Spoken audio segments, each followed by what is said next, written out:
queridos amigos do Grupo Espírita André Luiz, da cidade do Rio de Janeiro. Mais uma vez nos encontramos aqui reunidos em nome de Jesus para que a gente possa conversar um pouco sobre as lições que o Mestre nos trouxe com tanto afinco e que nos remete a profundas reflexões acerca das necessidades que temos nesses dias tão turbulentos que estamos atravessando. Trazemos o abraço fraterno do Grupo Espírita Eurípides Barçanufo a essa casa querida, ao nosso coração, e rogamos a Jesus, o nosso Mestre amado, querido, que possa, nesses dias em que comemoramos o seu nascimento aqui na Terra, que possamos refletir um pouco mais sobre o seu Evangelho, sobre as suas lições e trazer à tona, no nosso dia a dia, cada uma dessas lições, trazendo para nós a vida que Ele nos prometeu, que é a vida em abundância. Então, para hoje, a gente preparou uma conversa acerca de Jesus. Eu vim para que tenhais vida. E é esta vida que nós vamos conversar um pouco com vocês, queridos irmãos, mesmo de forma remota, como temos feito durante todo esse ano, mas com toda certeza sentindo as emoções dos amigos queridos que nos assistem, e em breve estaremos nos abraçando fraternalmente quando tudo isso tiver passado e a lição da paciência, da perseverança, da resiliência tiver ficado em nosso coração. Narra-nos Amélia Rodrigues que aquelas paisagens ermas a perder de vista, tomando como vulto, como paisagem, o deserto da Judéia, bem representavam os corações, a aridez, a dureza da alma israelita que comandava aquele povo. Foram muitos anos em que as multidões ficaram abandonadas, esquecidas mesmo do poder público, do poder religioso, fomentando assim a miséria, né? As questões tão básicas da vida, e eles ficavam mesmo naquela situação econômica e social de muita penúria e de muita dificuldade. E naqueles dias, em especial, as perseguições promovidas por Pilatos e os seus subordinados culminaram com verdadeiros sacrifícios, com verdadeiros testemunhos humanos, cumprindo tudo isso com aquele sangue que eles tinham que dar. E por mais que possa parecer cruel, mas essas perseguições eram realmente perseguições muito complexas para aqueles que estavam necessitados do amor que só Ele poderia dar. Foi quando nesse instante Jesus inicia o seu ministério. Ele inicia toda a sua promessa para nós de bem-aventuranças, produzindo assim um impacto muito carinhoso nos corações daquelas almas que estavam a esperar algo dos céus. O Messias, né, aquele que iria trazer a segurança, a paz, de novo a confiança nas divindades, e ele aparece. Ele aparece com sua conduta de misericórdia, com a sua conduta de bondade, com a sua conduta de amor. Enquanto se esperava que a bandeira, que a possibilidade do amor, da esperança se brotasse nos corações que lá estavam. E praticamente abandonados, né? Eles estavam por todos, mas o seu verbo, a sua voz, a sua palavra, a sua promessa quente, gentil, traçava normativas para a vida, para uma vida futura, para uma vida diferente, para uma vida abundante que ele havia proposto no seu evangelho. Não eram as aquisições internas que importavam, mas agora, a partir daquele momento, a partir da chegada de Jesus, o que mais importava eram as aquisições do Espírito. Aquilo que nós adquirimos na nossa alma, aquilo que nos acompanharia e nos acompanha indefinidamente, porque nos traz a segurança de uma vida verdadeira. Como, porém, ele faria para reverter esse comportamento de submissão?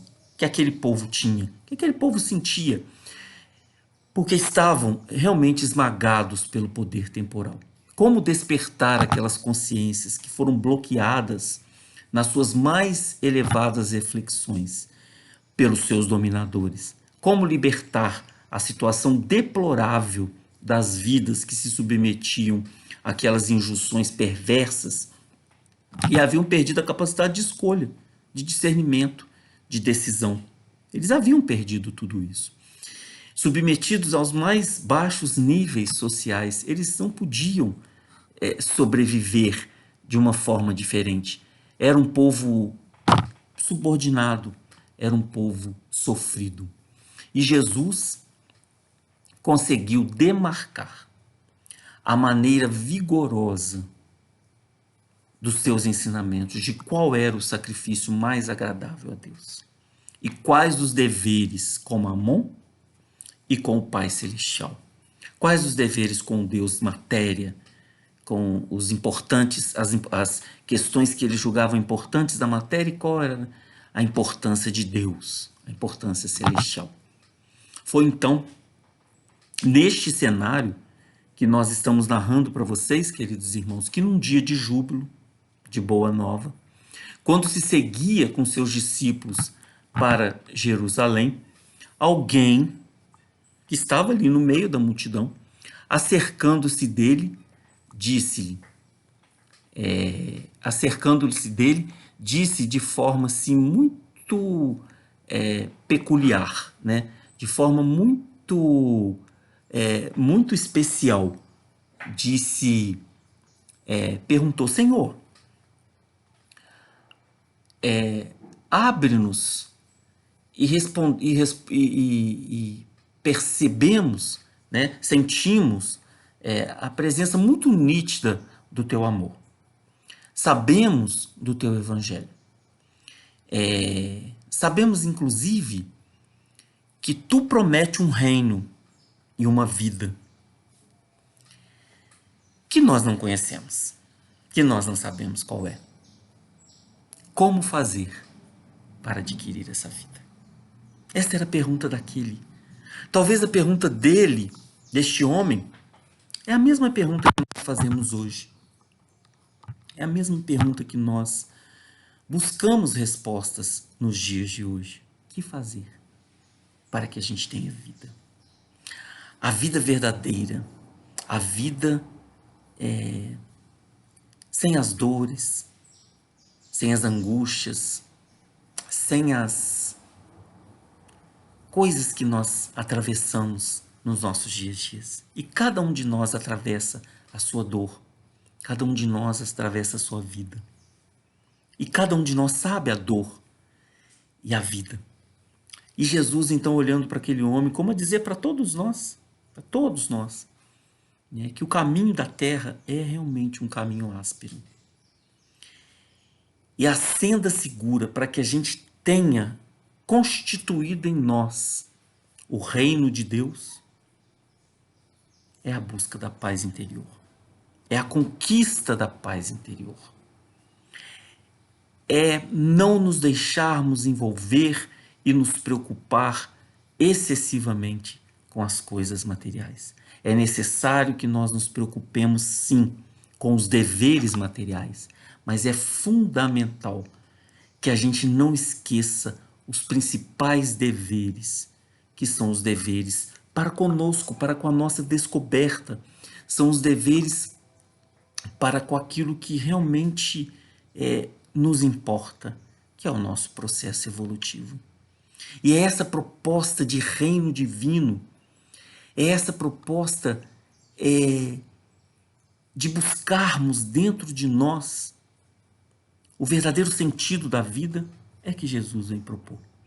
É evidente, não tenhamos dúvidas, queridos irmãos, que nós, enquanto espíritos em processo de evolução e encarnados nesse momento na Terra, como seres humanos, temos o direito de usufruir os recursos que o próprio trabalho e o esforço nos proporciona, trazendo sim algum nível de alegria, algum nível de paz, sim, Mas não podemos esquecer que a passagem do Mestre pela terra transformou-nos, trouxe-nos uma nova forma de ver, uma nova forma de ouvir, uma nova forma de sentir. Trouxe a presença do amor, trazendo na pairagem do planeta uma psicosfera diferente. Porque veio do próprio Filho do Homem, do próprio Filho de Deus, as palavras consoladoras para o nosso coração. Talvez esses dias que eles atravessaram lá há mais de 2000 anos são os dias que nós atravessamos aqui, de alguma forma semelhante, de alguma forma parece que se repetem, porque hoje somos iluminados pelo conhecimento, eles tinham também a busca pelo conhecimento, e somos atormentados pelos sentimentos. A tormenta que vinha nos sentimentos daqueles homens, na expectativa e na esperança de ter uma vida que trouxesse alguma paz, que trouxesse algum significado maior, que trouxesse alguma razão maior de ser. E realmente nós percebemos que as palavras de Jesus, naquele momento, repercutem hoje para cada um de nós a difícil tarefa de atravessarmos a porta estreita da salvação. Essa porta estreita da salvação, ela está acessível a todos nós. Ela está aberta para que possamos realmente buscá-la no seu significado real, na sua proposta principal. Mas é preciso esforço. É preciso esforço hercúleo de cada um de nós para irmos paulatinamente domando as nossas más inclinações, domando aquilo que mais agride-nos profundamente a alma, profundamente o coração. Porque por mais que possa ser estreita a porta que nos leva à salvação, por mais que o caminho possa ser árduo, difícil, ele nos traz alegrias. Alegrias do consolo, de perceber que a promessa de Jesus está cravada em nosso coração. Quantos de nós, queridos irmãos, conseguimos nesta pandemia, que foi talvez uma situação completamente inusitada para todos nós, completamente diferente para todos nós. Cada um viveu uma experiência diferente nesta pandemia. Cada um viveu uma experiência diferente. Com seus familiares, com seus amigos, no ambiente de trabalho. Cada um viveu de uma forma diferente essa experiência da pandemia. Mas foi uma experiência que nos trouxe, de alguma forma, nos trouxe uma oportunidade de olharmos, uma oportunidade de vislumbrarmos, uma oportunidade de percebermos que a estada na terra, o estarmos aqui, neste momento, encarnados, é muito especial. É muito especial. E para cada um de nós, traz a sua importância por aqui estar encarnados. E quando a gente fala de um processo de vida que Jesus, o tempo todo, nos promete, ele não está falando da vida terrena, que inicia-se no berço, termina no túmulo, mas ele fala da vida que antecede o berço e que ultrapassa o túmulo. Por isso que ele nos promete. E o Sr. Allan Kardec, então, vai tratar desse tema com muita responsabilidade, como todos os temas que ele trata dedicando especificamente o capítulo 2 para nos explicar que o meu reino não é deste mundo. Quando Jesus vai falar dessa vida, vai falar deste reino, vai falar dessa proposta, ele não está dizendo para nós que é uma proposta da terra, é uma proposta da vida. Que todos nós sabemos que somos criados simples e ignorantes para que tenhamos vida, criados por Deus, todos nós. E essa vida, ela antecede a nossa estada aqui e continuará na nossa no nosso retorno à pátria espiritual. Então, quando Jesus nos promete essa vida em abundância, essa vida em estado latente, de alegrias, de desafios, de possibilidades, é a vida futura que ele está falando.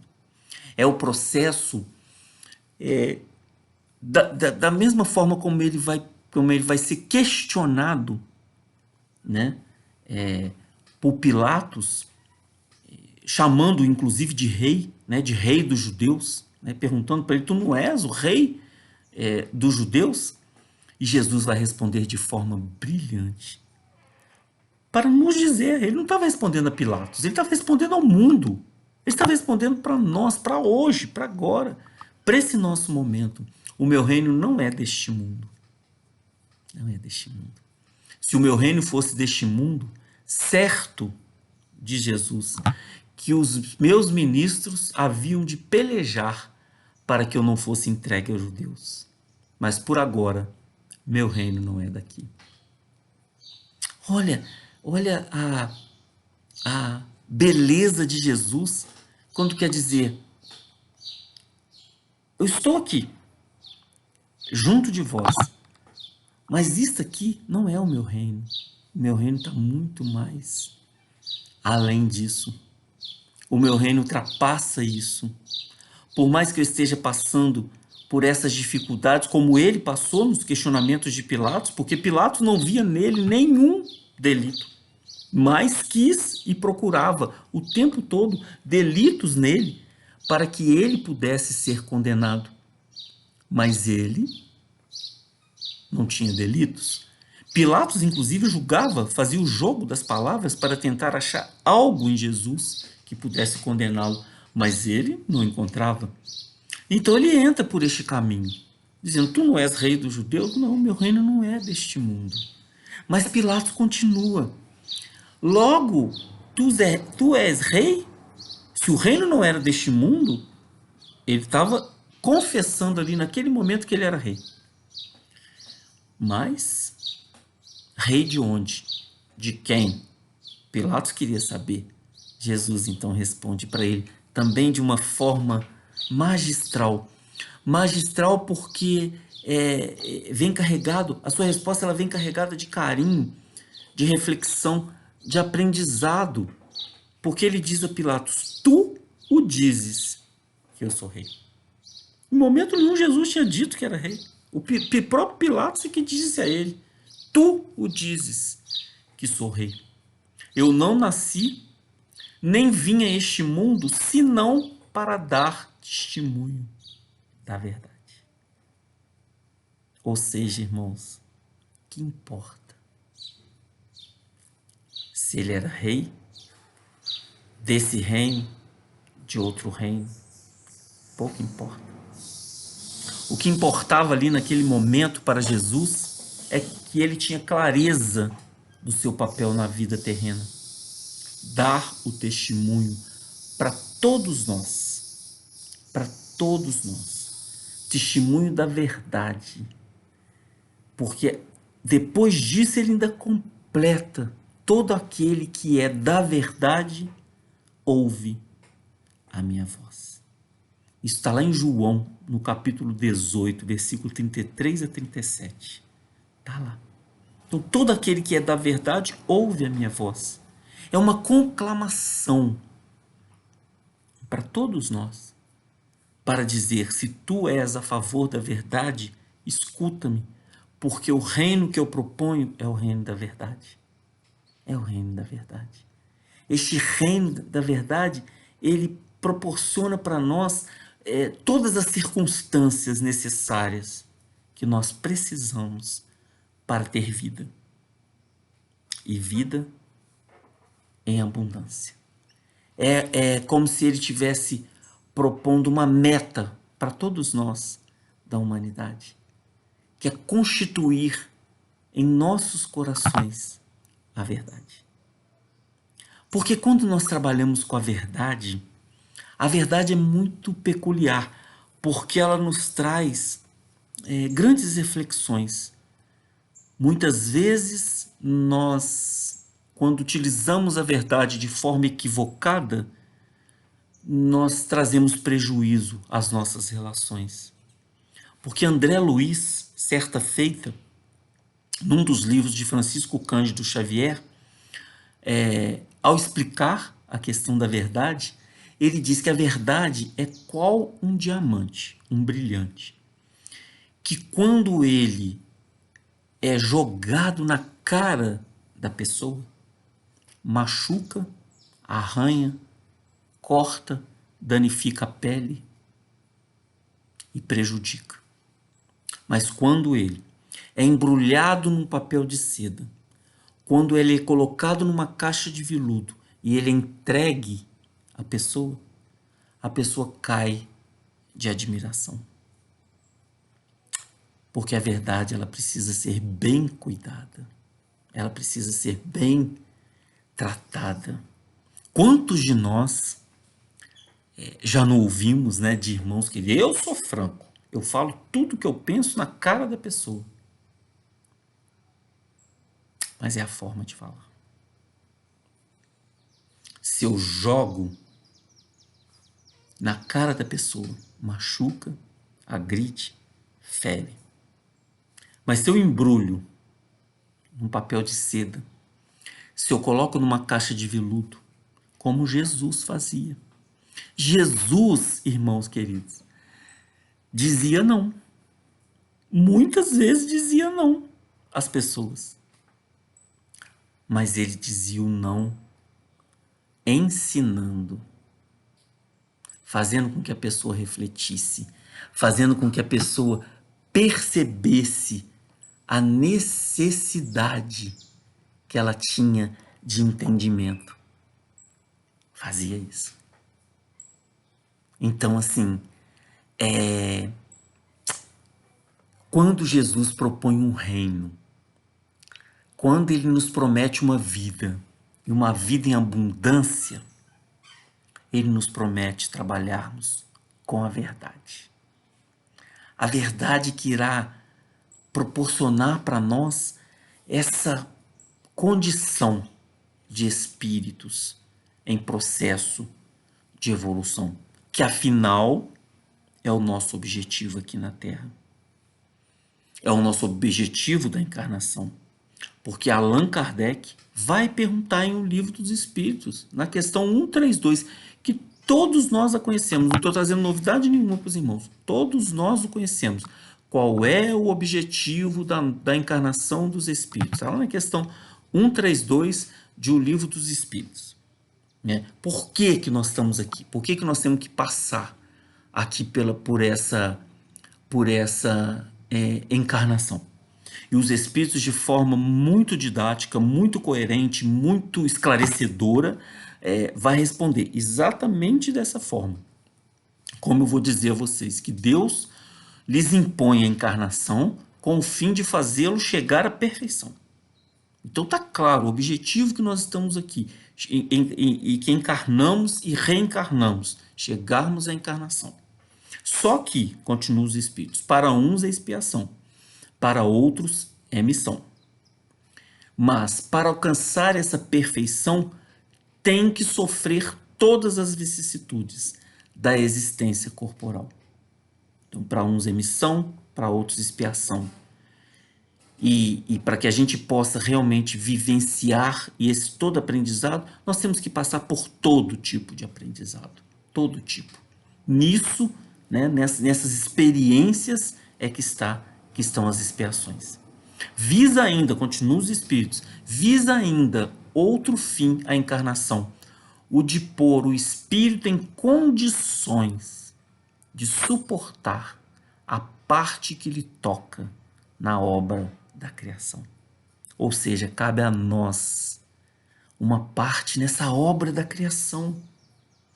Olha que resposta sublime desses espíritos para nós, nos convidando a fazer parte da obra de Deus, da obra da criação. E aí os espíritos completam que para executá-la é que em cada mundo toma o espírito um instrumento de harmonia com a matéria essencial desse mundo, a fim de aí cumprir, daquele ponto de vista, as ordens de Deus. Ou seja, tomamos o corpo físico em consonância e em acordo com o mundo que estamos encarnados, para que a gente possa cumprir os desígnios de Deus. É assim que, concorrendo para a obra geral, ele próprio se adianta. E aí a gente para fazer uma bem simples reflexão, queridos amigos. E uma pergunta, na verdade, né? Estamos realmente aproveitando cada momento da nossa encarnação? Nós estamos aproveitando cada momento da nossa encarnação.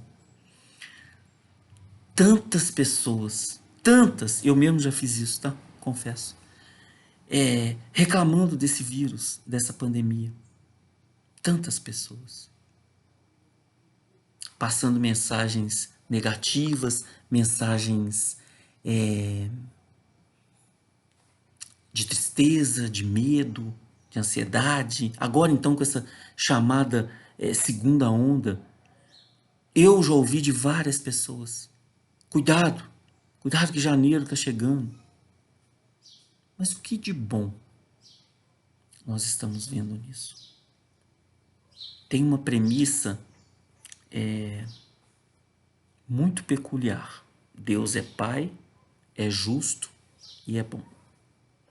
Se Ele é Pai, justo e é bom, tudo, exatamente tudo, que nos acontece em nossa vida tem a sua razão de ser. Por isso que é fundamental nós percebermos que nós estamos aqui num processo de evolução. E para que a gente possa evoluir, é necessário passarmos por experiências. E a pandemia, o vírus, é uma experiência. Que se nós sairmos dela exatamente do mesmo jeito que nós entramos, certamente a experiência não vai ter nos servido de nada.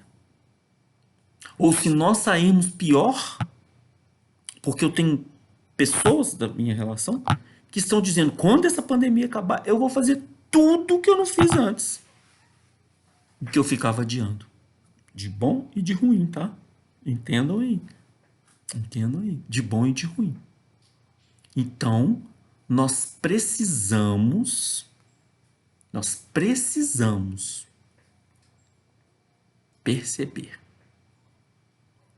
que esta vida, agora, de encarnação presente, que estamos aqui vivendo, é fundamental, necessária, essencial para o nosso aprendizado. E como nós vamos passar por ela, vai fazer toda a diferença. Tenho certeza que várias pessoas que estão me ouvindo tiveram a separação momentânea de entes queridos por conta do Covid. Eu tive na minha família. Aí nós temos dois caminhos para tomar, para decidir. Ou vamos nos revoltar contra Deus, culpar as pessoas, ao sistema, ao vírus, ou vamos olhar isso como uma oportunidade de redenção para a vida eterna, de aprendizado. Ah, mas ele não merecia. Está lá no capítulo 5 de O Evangelho segundo o Espiritismo. Causas atuais das aflições. Se não vemos causas atuais das aflições, continua o Evangelho segundo o Espiritismo. Se o sofrimento não está vinculado à encarnação presente, certamente o está em encarnações pretéritas. E não é morreu, matou, tem que morrer. Não. Matou, tem que se educar, porque o processo é de educação. É de educação. A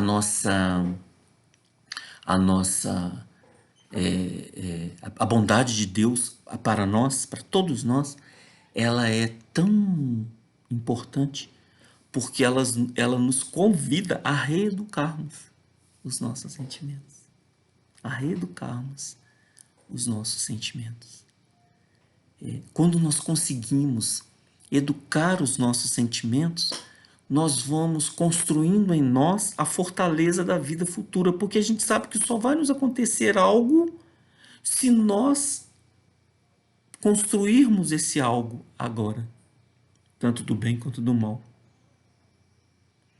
O nosso processo é de colheita, o nosso processo é de plantação e depois de colheita. O que eu estou plantando agora? Vamos falar só desse momento da pandemia. Eu estou plantando paciência, resiliência. Ah, mas teve aí os dias de Natal, eu queria tanto ter convivido com a minha família, eu queria ter estado com todo mundo junto. Pode, ninguém nos proíbe. Qual a consequência disso? Eu tô semeando para a colheita. Estou semeando para a colheita. Vai desencarnar alguém que não era a hora, que não era necessário? Não, a gente sabe que não. A gente sabe que não, porque a gente trabalha com Deus, que é a inteligência suprema, causa primeira, primária de todas as coisas. Por mais que isso possa ser, às vezes, difícil da gente entender, né, da gente compreender, né, mas Deus é perfeito. Por isso que é Deus. Então não vai nos acontecer o que não tiver que acontecer. Porém, eu não posso abusar. Eu não posso abusar. Eu não posso abusar e eu não posso duvidar das leis naturais. Eu não posso duvidar. Então, queridos irmãos, ter vida é ter compreensão. Compreensão daquilo que nós temos necessidade de fazer. Neste momento encarnatório que nós estamos. Já tivemos outras. Equivocamos muito nas outras. Vamos ter que ressarcir o processo de educação. Mas não devemos cometer equívocos para o futuro. Para a garantia de uma colheita, exatamente de uma colheita que irá nos proporcionar um pouco da paz que nós tanto almejamos e da vida em abundância que nós tanto almejamos. Porque quando Kardec pergunta também aos espíritos o que a alma, né, leva deste mundo, os espíritos são muito claros, muito claros. Nada a não ser a lembrança e o desejo de ir para um mundo melhor. O Kardec pergunta aos espíritos o que nós levamos depois desse mundo. De material, nada. Apenas as lembranças. E lembranças essas que podem ser cheias de doçura ou de amargor. Nós é que estamos construindo o caminho. Ela pode ter muita doçura, pode ter muito amargor. Depende. Geralmente, quando desencarna alguém próximo, amigo, da nossa família, a gente logo fala assim, poxa, essa pessoa representava tanto para mim, né? Essa pessoa me trouxe tanta coisa boa, me ensinou tanta coisa boa, né? E é tão bom quando a gente lembra esses sentimentos da pessoa e quando a gente consegue resgatar momentos da vida nossa com essa pessoa e aí nós nos deparamos com essas situações, mas também pode nos acontecer de nós lembrar, poxa, essa pessoa me fez sofrer tanto, essa pessoa me trouxe tantas amarguras, tantas lembranças prejudiciais à minha vida.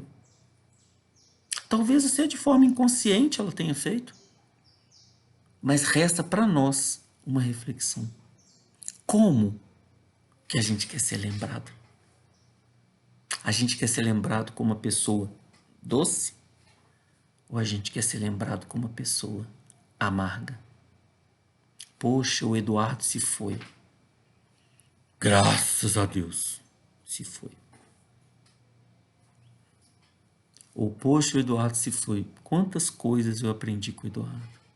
Quantas trocas, quantas experiências. Aí eu faço um pequeno parêntese, irmãos. Não sei, talvez seja só sentimento meu, mas como as pessoas estão amargas, algumas, não todas. A gente percebe no supermercado, a gente percebe no trânsito, a gente percebe nas relações mais pueris, a amargura das pessoas. É o sofrimento que está vindo à tona. Mas sejamos diferentes. Sejamos aqueles que estavam lá na época de Jesus, receberam a mensagem do Mestre e a aproveitaram para si. O que é aproveitar para si a mensagem de Jesus? É ouvi-la, vivenciá-la na medida e na proporção possível e buscar aquilo que é fundamental para todos nós, que é a nossa reforma interior. Que é a nossa reforma interior. É fundamental, em especial agora, que estamos mais em casa. Foi um Natal tão diferente, né, irmãos? Para todos nós, para todos nós. Foi um Natal verdadeiramente de Jesus, podemos dizer assim. Porque foi um Natal que a gente se fechou em casa conosco. A gente se aconchegou no nosso coração, cada um de nós. E aí a gente pôde perceber a grandeza da simplicidade, daquele que foi chamado de rei e que respondeu a Pilatos: meu reino não é deste mundo. Mas tu é reis, tu é que falas que eu sou reis, que eu sou rei. Mas se fosse rei, certamente não é deste mundo, certamente não é deste reino. Foi essa a proposta do Natal agora, para todos nós, para o mundo inteiro, para o planeta. E por incrível que pareça, as coincidências que não existem, Joana de Ângeles diz assim, as coincidências são as mãos de Deus atuando sobre as nossas vidas. Eu não sei quem teve a oportunidade bendita de ver, eu tive a oportunidade bendita de ver na estrada a estrela de Belém, que é a conjunção de Júpiter com Saturno. E foi uma das vistas mais lindas que eu tive. No momento de pandemia, onde todos estamos dentro de casa, Deus manda a luz de uma estrela que está brilhando no céu, a dizer para todos nós que o caminho é a busca da luz. E para que a gente tenha uma vida em abundância, é necessário que a gente busque a luz. E buscar a luz é nos proporcionarmos o direito de melhorarmos hoje mais do que ontem e menos do que vamos melhorar amanhã, porque cada dia é o dia de uma vida nova. Cada dia é o dia de um esplendor novo, de uma oportunidade nova, de vislumbrar positivamente as possibilidades de crescimento, as possibilidades de aprendizado. Cada dia. E para que a gente possa já ir realmente fechando as nossas reflexões, compreendendo um pouco mais as nossas possibilidades, aquilo que realmente nos é importante nesses momentos, me lembro de Francisco Cândido Xavier, que através das suas mãos, o irmão X vem trazer para nós uma lição talvez bastante profunda e também, além dessa profundidade, uma grande reflexão para esses momentos que finalizam este ano de 2020 para todos nós. Está lá no livro Contos dessa e d'Outra Vida. E a lição é intitulada Eles Viverão. É o título da lição. Passava-se 11 anos, diz Humberto de Campos, irmão X, da crucificação do mestre. Tiago, o pregador, filho de Zebedeu, foi violentamente arrebatado por esbirros do Sinédrio em Jerusalém, a fim de responder a processo infamante. Arrancado ao pouso simples, depois de ordem sumária, ei-lo posto em algemas, sob o sol causticante, avançando ao pé do grande templo, na mesma praça enorme em que Estevão, do livro Paulo Estevão, achara o extremo sacrifício. Imensa multidão acompanhava a jornada. Tiago, brando, mudo, padece, escarnecido. Declararam-no embusteiro, malfeitor, ladrão.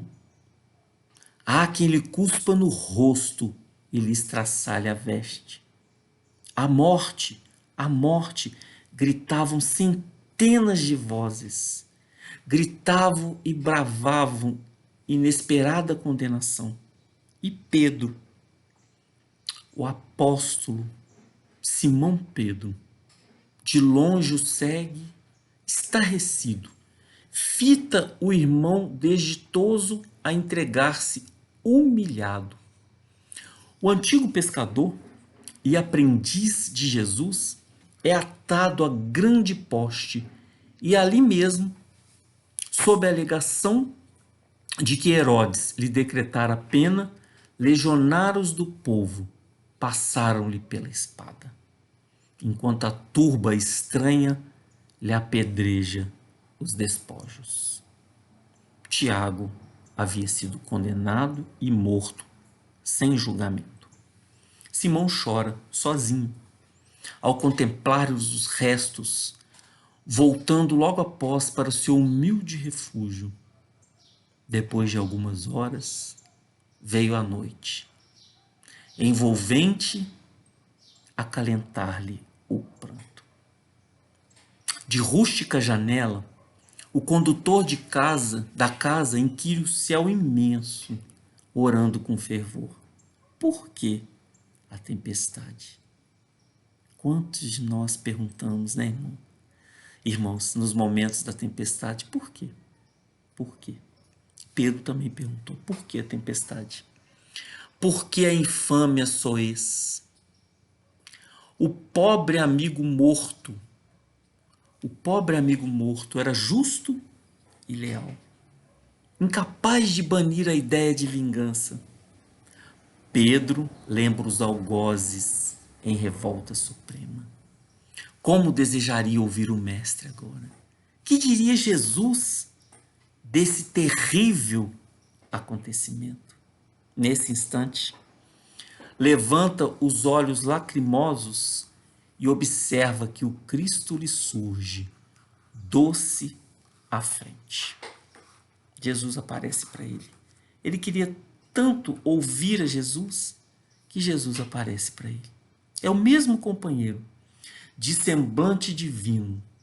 Ajoelha-se Pedro e grita: Senhor, somos todos contados entre os vermes do mundo. Por que tanta miséria? A desfazer-se em lama.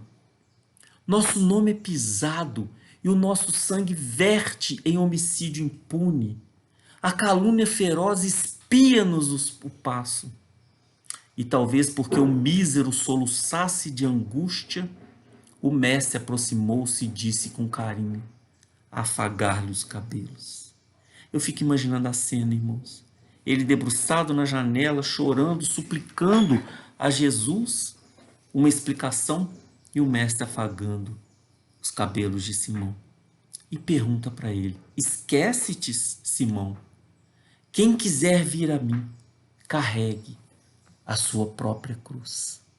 Senhor, retrucou em lágrimas o apóstolo abatido, não renego o madeiro, mas clamo contra os maus.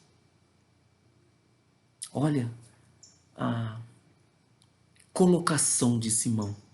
Ele aceitava o sacrifício, porém ele clamava a vingança. E aí ele pergunta para Jesus, que fazer de Jorebe, o falsário infeliz, que mentiu sobre todos nós, de modo a enriquecer-se?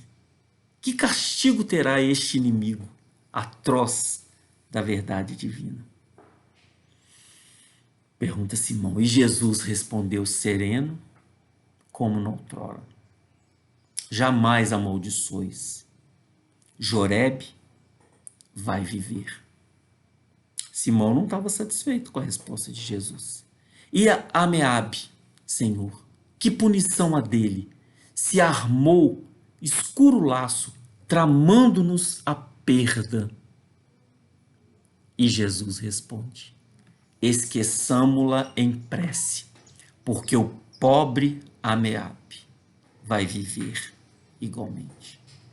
E Joaquim ben Madi, não foi ele talvez o inspirador do crime, o carrasco sem fé que a todos atraçoa da rede? Com que horrenda aflição pagará seus delitos?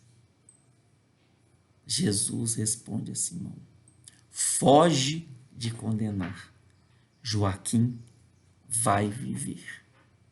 E Amós, o falso Amós, que ganhou por vender-nos. Ouvidemos Amós, porque Amós vai viver. E Simão Pedro, então, vai para o mais alto e pergunta, e Herodes? O rei vil, que nos condena à morte, fingindo ignorar que servimos a Deus. Mas Jesus, sem turvar os olhos generosos, explicou simplesmente, repito-te outra vez, que quem fere ante a lei será também ferido. A quem pratica o mal chega o horror do remorso, e o remorso voraz possui bastante fel para amargar a vida.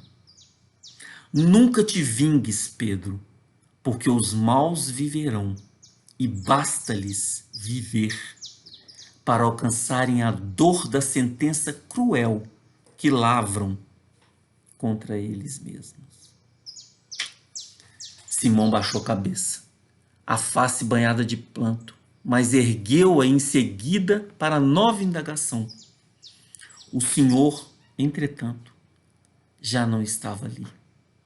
Na laje do chão só havia o silêncio que o luar remanescente adornava de luz. Queridos irmãos, guardemos as palavras do Mestre para conosco. Eu venho para que tenhais vida, e vida em abundância. Aproveitemos esses últimos dias do ano de 2020 para agradecer as benditas oportunidades e experiências que tivemos e guardemos a certeza de um 2021 com todas as possibilidades de uma vida e de uma vida em abundância para todos nós.